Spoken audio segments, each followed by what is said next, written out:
O Senhor esteja convosco. Ele está no meio de nós. Proclamação do Evangelho de Jesus Cristo, segundo Lucas. Glória a vós, Senhor.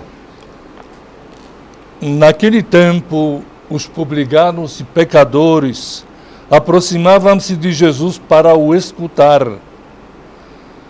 Os fariseus, porém, e os mestres da lei criticavam Jesus. Este homem acolhe os pecadores e faz refeição com eles. Então Jesus contou-lhes esta parábola. Um homem tinha 2 filhos. O filho mais novo disse ao pai: Pai, dá-me a parte da herança que me cabe. E o pai dividiu os bens entre eles. Poucos dias depois, o filho mais novo juntou o que era seu e partiu para um lugar distante. E ali esbanjou tudo numa vida desenfreada.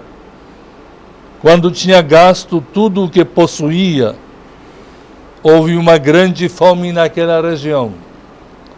E ele começou a passar necessidade.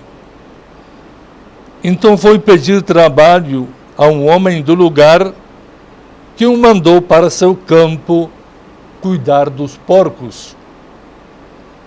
O rapaz queria matar a fome com a comida que os porcos comiam, mas nem isso lhe davam. Então caiu em si e disse: Quantos empregados do meu pai têm pão com fartura, e eu aqui morrendo de fome? Vou-me embora, vou voltar para meu pai e dizer-lhe: Pai, pequei contra Deus e contra ti. Já não mereço ser chamado teu filho. Trata-me como a um dos teus empregados. Então ele partiu e voltou para seu pai. Quando ainda estava longe, seu pai o avistou e sentiu compaixão. Correu-lhe ao encontro, abraçou-o e cobriu-o de beijos. O filho então lhe disse: Pai, pequei contra Deus e contra ti. Já não mereço ser chamado teu filho. Mas o pai disse aos empregados: Trazei depressa a melhor túnica para vestir meu filho, e colocai um anel no seu dedo e sandálias nos pés. Trazei um novilho gordo e matai-o. Vamos fazer um banquete. Porque este meu filho estava morto e tornou a viver. Estava perdido e foi encontrado. E começaram a festa. O filho mais velho estava no campo. Ao voltar, já perto de casa, ouviu música e barulho de dança. Então chamou um dos criados e perguntou o que estava acontecendo. O criado respondeu: É teu irmão que voltou. Teu pai matou um novilho gordo porque o recuperou com saúde. Mas ele ficou com raiva e não queria entrar. O pai, saindo, insistia com ele. Ele, porém, respondeu ao pai: Eu trabalho para ti há tantos anos. Jamais desobedeci a qualquer ordem tua. E tu nunca me deste um cabrito para eu festejar com meus amigos. Quando chegou este teu filho, que esbanjou teus bens com prostitutas, matas para ele um novilho cevado. Então o pai lhe disse: Filho, tu estás sempre comigo, e tudo o que é meu é teu. Mas era preciso festejar e alegrar-nos, porque este teu irmão estava morto e tornou a viver. Estava perdido e foi encontrado. Palavra da salvação. Glória a vós, Senhor.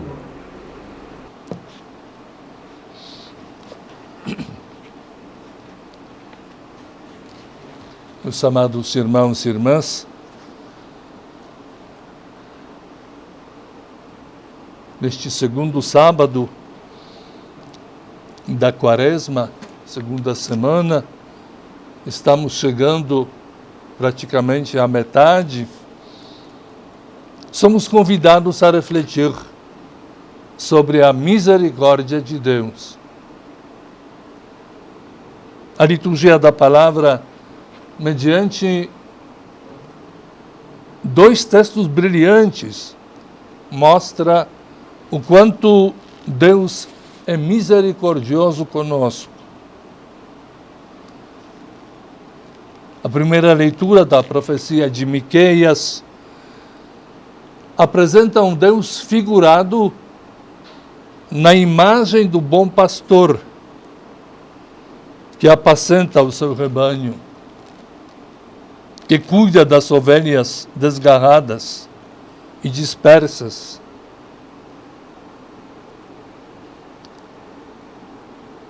O salmo de resposta, ele faz ecoar esta mesma mensagem. O Senhor é indulgente e favorável. Ele perdoa a tua culpa, cura toda a tua enfermidade, da sepultura salva a tua vida, te cerca de carinho e compaixão. E assim o Evangelho nos abre as páginas mais lindas do Evangelho de São Lucas, evangelista da misericórdia divina.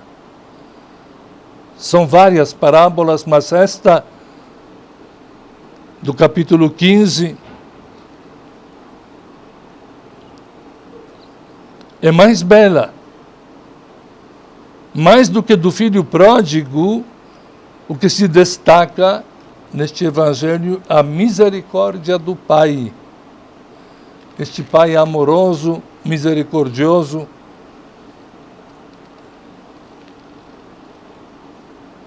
é um Deus nosso Pai.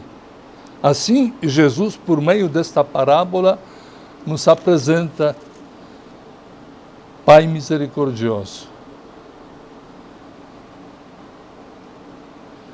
Esta parábola, de certa forma, é também a figura, a imagem daquilo que acontece no sacramento da reconciliação, sacramento do perdão.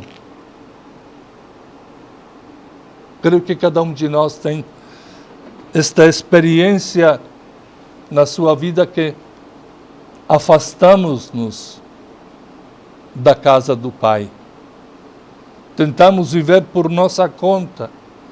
Nem percebemos que os bens que recebemos, esbanjamos.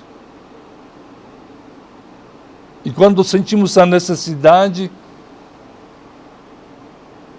vem a imagem guardada no coração, imagem da casa.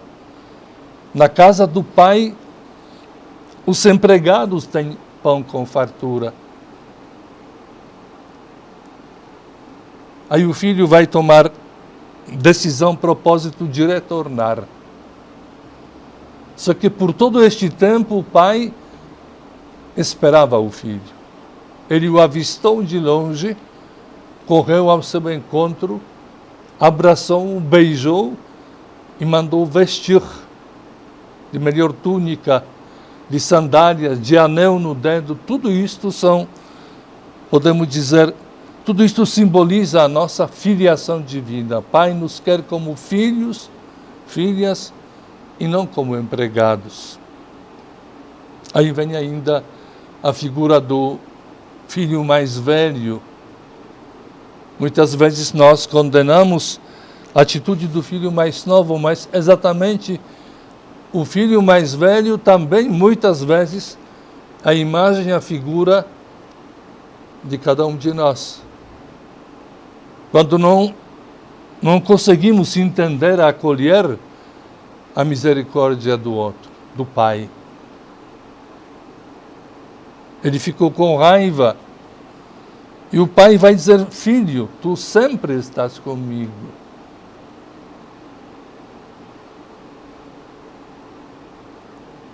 O tempo da Quaresma é o tempo em que devemos purificar o nosso coração. Devemos retornar à casa do Pai.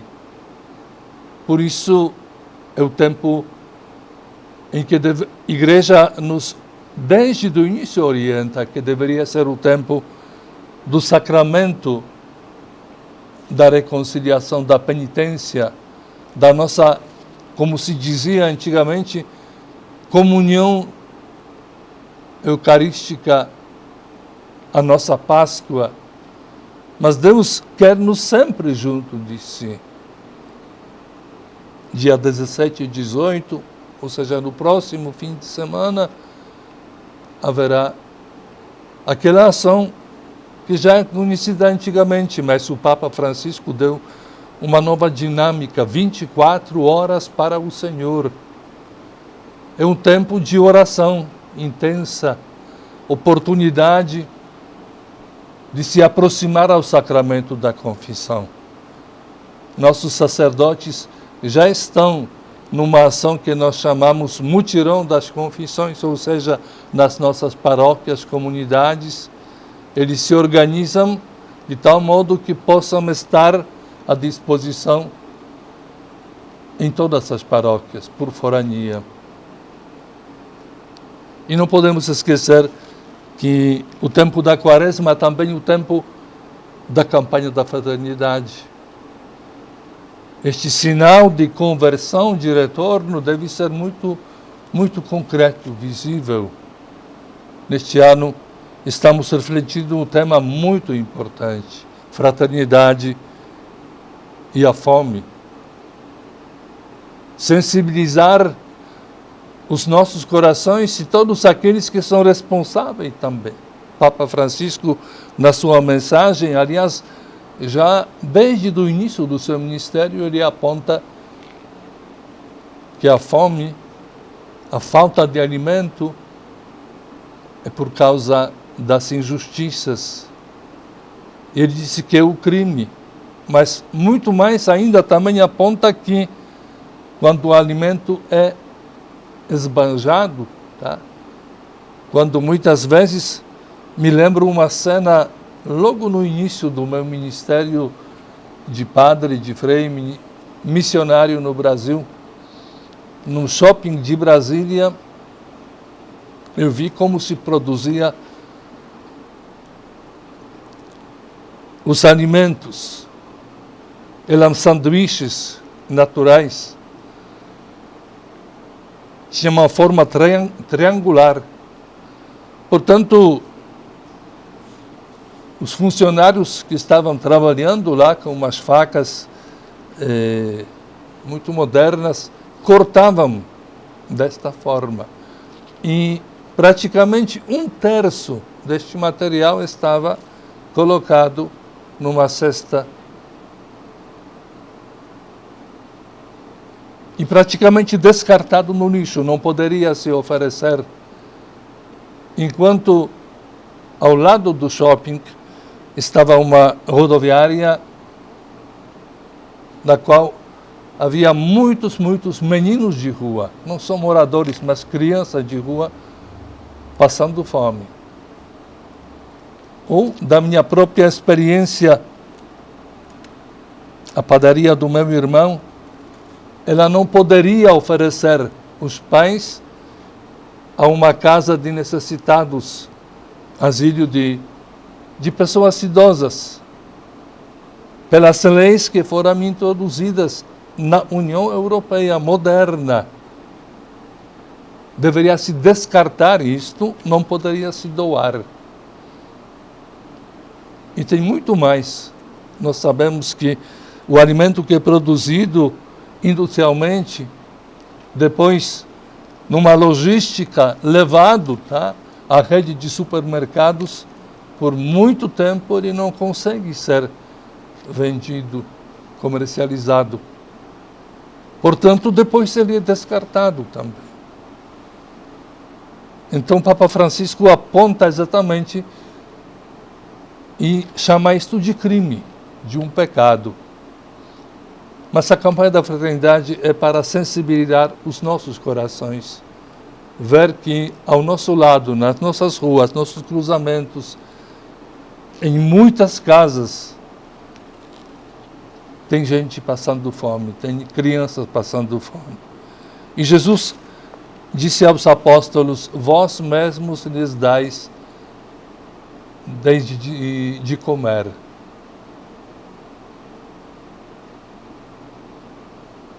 Do outro lado, nós temos vários exemplos muito bonitos em que nossas comunidades, paróquias, se organizam neste tempo de Quaresma, aliás, o tempo todo. Eu já dei este exemplo de uma paróquia muito pobre na periferia da nossa cidade,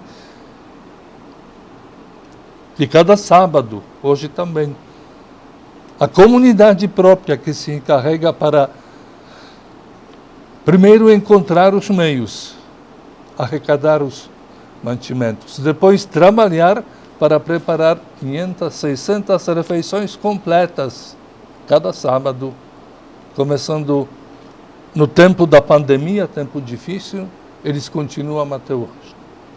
Mas são também tantas outras que preparam marmitex nas suas cozinhas paroquiais, as equipes que levam depois para distribuir.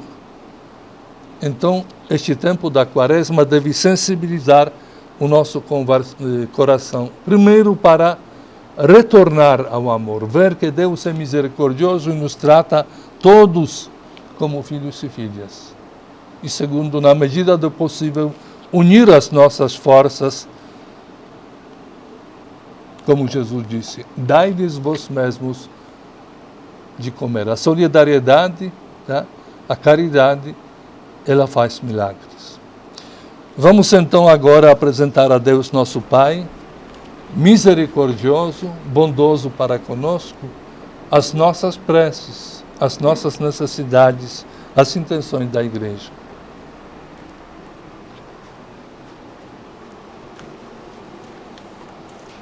Em resposta, concedei-nos, Senhor, a vossa misericórdia. Concedei-nos, Senhor, A vossa misericórdia.